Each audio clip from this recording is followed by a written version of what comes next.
Hey, how's it going, everybody? It's Nick from the Paper Weapons Studios, and today we have a special surprise for you all, the Dragunov SVD. So without any more of that, here's the gun itself. I'll see if I can't get it in full frame for you guys here. There we go. Kind of awkward, I know, but you can kind of see the whole thing in its, on all its glory and everything like that. So I have spent probably about a week working on this gun, in particular probably the details. I've been really trying to get this just right, and I hope that you guys really like it. So we're going to get into the whole thing here. So here's again, the full shot. Trying my best here. There we go. So you can see more at the front of the gun. You can kind of see the fake, what the gas system would be up here in the front. Of course, the Dragunov is semi-auto. Of course, the gas would feed through here, come back, pull the bolt back, whatever. So that's how that works. And then we go down the gun here, start from the front, now we're going to go back. So we have the little, I think the Dragunovs probably, they thought this was going to be air-cooled, so I guess this part would be wood. They would have little holes in here, so they have that so that it would stay cool for the constant firing. And then we get to the rear sight where it is actually adjustable. So you got this little thing here, goes up, and then it can be adjusted to go up like that, or it can go back down like that. So pretty cool, I guess. Not bad. It did work a little bit, but I guess I've had it sitting around for a couple of days now. Might have gotten a little weak. It gets a little less crisp as time goes on, I've noticed. So here we go, starting with the bolt assembly and the magazine. If you watched my, let's see, AK-74U video, it's going to have a magazine release. Couldn't think of it earlier. That's basically the same thing as the Dragunov here, so I'll show you how that works. Of course, the magazine just comes out like that, and then it has a little catch here that works, kind of goes up and down from a little hinging system right there. If you want to know how that works, you can visit the AK-74U tutorial. It's pretty cool how that works. And then the magazine, same thing except just a little smaller. Of course, this would hold the same kind of round 7.62, but I'm not sure if the Dragunov would be longer rounds or something like that. I'm not really sure. But the magazine's shorter, but pretty much the same thing. Curved, has the little notch up here, or I guess the notch back here, and then the little insert here, so that you can put it into the gun like this, and then it will catch in the back when you put it up, and it'll stay. So it's really nice, just like that. So one of the cooler features I think about this gun is that I was able to integrate a little piece of paper right here that was able to effectively make a sort of dust cover for the Dragunov. It would cycle back and forth in real life, kind of like that when the gun was fired semi-automatic. But I liked this little plate here that I put. You can kind of see the bolt right there, just of course like a tube of paper, but to that I taped the little plate, or the little piece of paper here that kind of goes back and forth with it. That gives the effect that it's, that's part of the assembly itself. So again, pretty cool, I thought. And then of course the little charging handle is a little charging handle, made out of paper. Pretty cool. So moving on, a little fake safety we got right here, goes up and down. Yeah, pretty exciting there. Doesn't really do anything, but it still looks cool. A little fake back cover panel or whatever remover. I know I have an airsoft version of this. It just flip this up, and then the whole back thing comes off, and you're able to access the spring and the bolt and all that good stuff. And then I guess we're at the point where we're going to go to the scope now. So the scope is very cool. I think this is one of the best ones I've ever made. On video, I usually make pretty crappy scopes. I know that in the sniper rifles in the past, they didn't look too good. I kind of watched my videos and saw that, of course, the L96 video looked kind of weird. I didn't show you how to make it all that good, but I guess I made it better afterwards, and I should have taken a picture and showed it to you guys, but I didn't.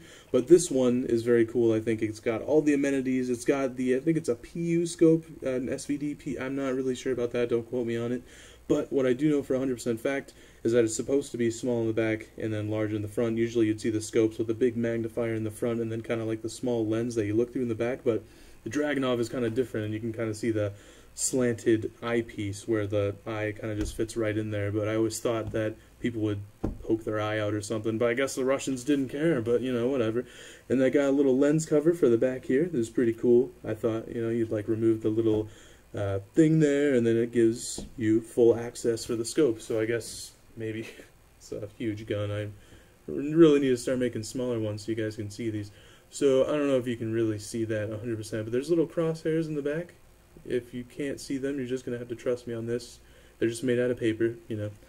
No big deal, but it is pretty cool how I was able to do that. Basically, it's just a tube, and then you put like a little other tube on top of it, and the sights are now in there. They can't be screwed up if you bump into something or whatever.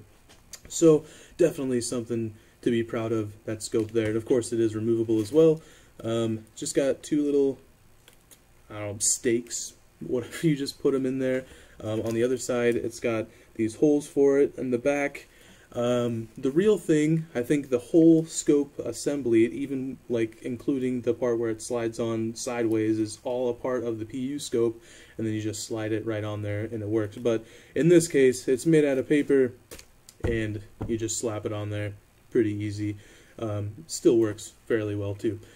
So moving backwards, we're getting to the stock part, the handle. A little kind of bulky for a Dragunov. I kind of noticed that while I was making it, but I didn't want to turn back at that point. I already had the bolt done, everything done, and you know, I didn't want to have to rip it apart and have to restart from that point. Trigger does nothing like all my other videos, and the stock is like any other stock, I guess. The cool thing about the Dragunov stock is, I guess, the design of it. Really simple, but really strong. All this would be made out of wood. You'd have like a little space back here, just like I have here, and then of course a sling mount here. Didn't make a paper sling, but I already did make one for the M4. I guess you guys can check out that video on my channel if you're really interested in seeing a gun with a sling on it, paper sling. And yeah, so anyways, that's the entire gun in detail, moving from side to side. And now we're going to get into some of the accessories.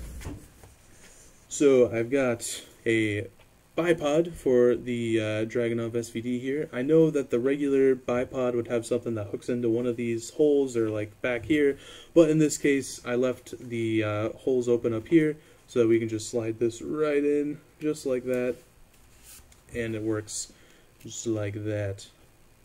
Stays in place pretty well.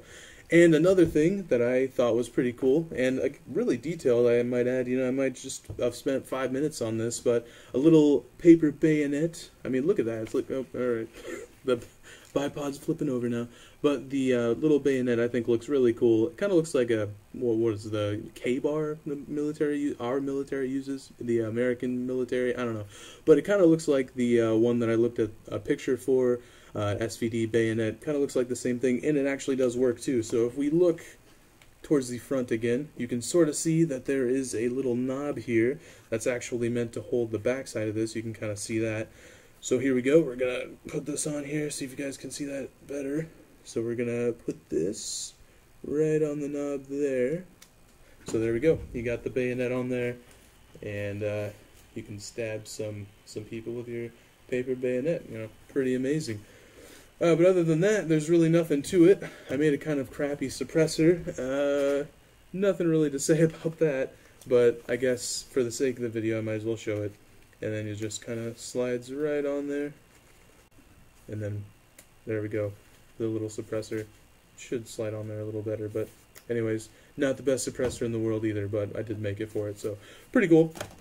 And yeah, so that is the entire gun. I'm going to cut to it shooting now, and hopefully it'll work. I've been having a couple issues with it. Alright, we are back with the Dragunov. We're going to try and shoot these pop cans over here. I'm in my new room at the seminary, so I've got all sorts of new amenities and stuff that I can show you guys later in other videos. But for now, we're just going to be shooting those Mountain Dew bottles on the chair. So, what I showed you earlier was how the magazine comes out, but of course we neglected to mention that I snuck a little bullet in there for you guys, so we can see here that the bullet comes out just like that. And the way that you load it in is just like any of the other videos if you watched them. You just pull back the bolt, the bullet goes straight into there, and you close it up, and that is how she goes. So pretty easy. Slide this back in there, and we'll give it a shot. Stay tuned. Alright, here's my first try in knocking down those pop cans. Wish me luck. Even though that's already happened. but you know what I'm talking about.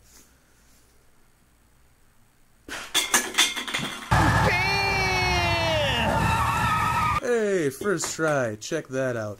But yeah, so this is actually a pretty accurate rifle. The long barrel really helped out with the accuracy of it. Yeah, so it is made out of paper, so I mean, hitting something from probably a good 6 feet away, which is a huge distance, is pretty impressive. And I'm not being facetious whatsoever there. But yeah, this is pretty impressive for a gun in design, both in design and functionality.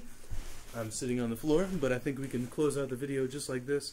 I think this is probably, by far, the most time and the most effort I've put into a gun, and to make it look the best, function the best, and for you guys, because I've really screwed up in not making a video in almost a year. It's literally been almost a year. This is about the time where I was wrapping up finals last time, made that Thompson video, and that was the last video I made. So, one last, hopefully, view of the gun here in its entirety. Man, this thing's pretty long, but what do you expect? Pretty long. Can't even look at the video. Alright, there we go. So the whole thing right there. And again, you guys deserve a lot more, and I'm really hoping to get more videos out in the future. I'm trying to make a paper Luger right now. I might go and show it to you guys right after I'm done with this.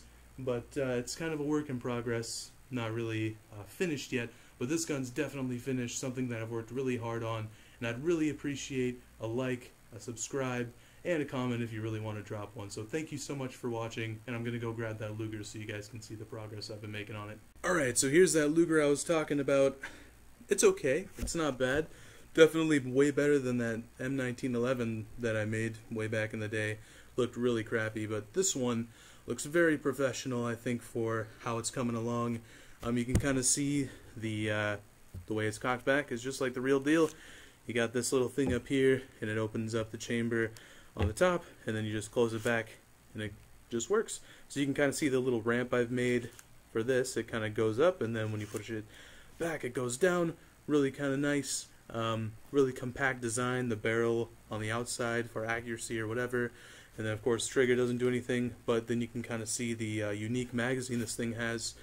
Has the circular little nubs on the bottom to hold it in place. You can kind of see how that works in the handle or the grip, and then you just slide it in there, and that's how it works.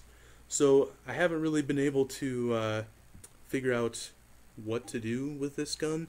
It doesn't look entirely done yet, because I know this is supposed to be more integrated into the gun itself, but hey, I'm working on it. So again, thanks for watching. I said all that I needed to, and we'll see you guys in the next video.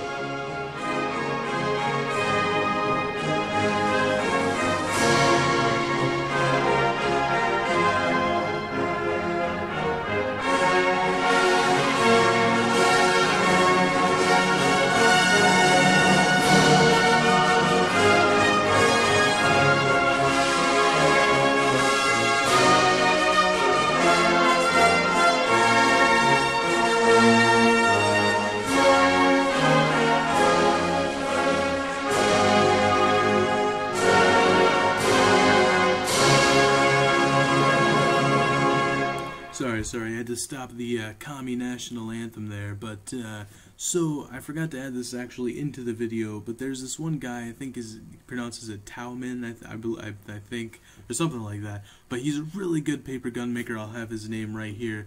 You know, I was just perusing around YouTube, looking at other paper guns and stuff, and this guy really deserves a lot more views than he's got, so if you guys could check him out, I would be doing me a great favor and be doing him a good favor too. So please check that out after you're done watching this video. I'll leave his link in the description. Thank you very much.